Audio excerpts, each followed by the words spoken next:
जी खाइबा इच्छा होता मत मिठा कारण बहुत दिन है मु मिठा खाई नी तो मत आज मिठार क्रेविंग्स बहुत बढ़ी जाइए।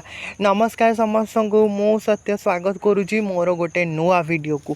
तो देखिपे मुझे रसमलाई खाऊँ आ रसमलाई गॉड जो मैंने स्वीट को भल लगे स्वीट जहाँ को भल लगे जानीपारे रसमलाई केते भल आठी मुझी जाइली दोसा खाइबा दोसा मो बहुत दिन है खाई नी तो दोसा खाइबा मोर भारी इच्छा होता। तो ये देखिपे आमर मौसा केते भल से दोसा करुवे आ चटनी आई मीन सांबर आर स्पेशल चटनी ओ गॉड यार टेस्ट मत बहुत ही बढ़िया लगी ये चटनीटा देखिपे जी देखा डिलीशियस लगुला खाइला मत बहुत ही अमेजिंग लगे। तो ये मुझे दुईटा खाई आउे घर को भी दुईटा पैक करके आनी राति खावाई आठ देखिपे मुझे खाऊी ओभराली मत बहुत ही अमेजिंग टेस्टी लगिला।